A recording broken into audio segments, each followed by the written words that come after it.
Welcome back. What an exciting morning. Want to see a great invention? The lid. The lid.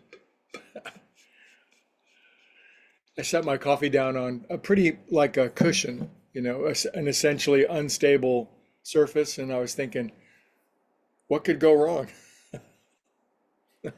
Uh, oh boy, definitely true play stuff. Anyway, by the way, if you're watching these recorded things on YouTube, many of you are, as we get closer to 1,000 subscribers, which is very gratifying. Thank you for liking and subscribing. It makes a big difference. If you're watching these and you haven't liked and subscribed yet, I'm going to absolve you of your hideous guilt and shame, because all you got to do is go right down there and hit the button to like and subscribe, and before you know it, you'll be spreading the gift of meditation and these little Dharma talks all the way around the world. Looney and I thank you very much. Now, it's Thursday, August 15th, and today we kind of wrap up the week's topic, which is true place. What's true place? Maybe you just staggered in, but true place is your own unique environment where all of your God-given talents, gifts, and abilities are expressed and expanded to their full increase, bringing the greatest amount of good, heaven, if you will, in concentric, outward, radiating circles of love everywhere you go. That's all. So I think that's a cool thing. Now, a skeptic could be listening to this and just stop being a skeptic. There's, just start being a little more positive. But if you are a skeptic and you think, well, not everybody has a true place, what are you talking about, Buster?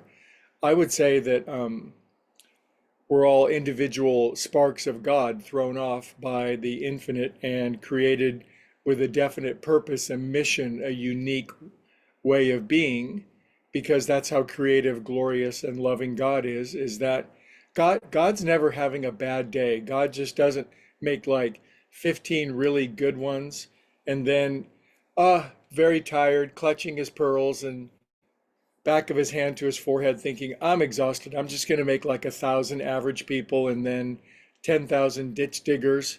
That's just not God. And yet, that's the mortal mind. It's like, and not only sometimes do we think that about others, we think it about ourselves. There are these great, astonishing souls who do these amazing things. And, I'm just kind of garden variety, ubiquitous, prosaic. I'm just one of the regular people. I just kind of work behind the scenes. And I'm not saying this to be grandiose or arrogant by any stretch of the imagination, but each and every one of us is a creation of God, and each and every one of us, hear this, is a masterpiece. You have royal blood flowing through your veins, and you were meant to do great things. And this is our true place, and each and every one of us has this capacity. And I'd like to conclude the week's talk with a very special aspect when what happens when you move into true place. You no longer have to compete. Now, please understand this. By this, I mean, I think of a 1930s photo of like 1,000 grizzled men looking gray and dead, standing in line in a bread line or standing in line for one job, 1,000 guys standing in line for one job, and you never get it. When you find your true place, competition against others comes to an end. Competition is only when we're not in true place. We have to fight, scratch, and claw against other people to get limited resources for which we're not really suited. Have you ever had a job like that? When you are moving into true place as you are, then your true place includes exactly the right job, the right expression, the right recreation, the right talents, so that you no longer have to compete. Does Paul McCartney, does he have to compete against anybody? Name any other great artist, entrepreneur, or anybody that you can think of. They're so unique in their expression that there's no more competition. Now, this is not to say we don't compete against ourselves to be the best we can be, but this horrible scratching, clawing, trying to get above other people, scraping ourselves to the middle of the ladder and kicking everybody else below us on the ladder down while we reach up and grab other people's feet and try to crawl over the top of them. That is a materialistic take on reality, and that is not the way that it is.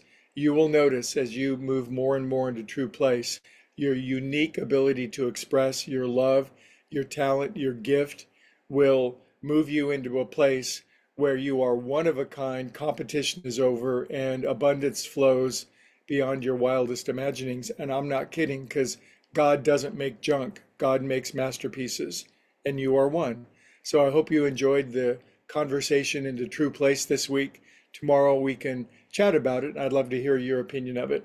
I'm going to go buy another cup of coffee. I'll see you in a minute. See you tomorrow. Bye.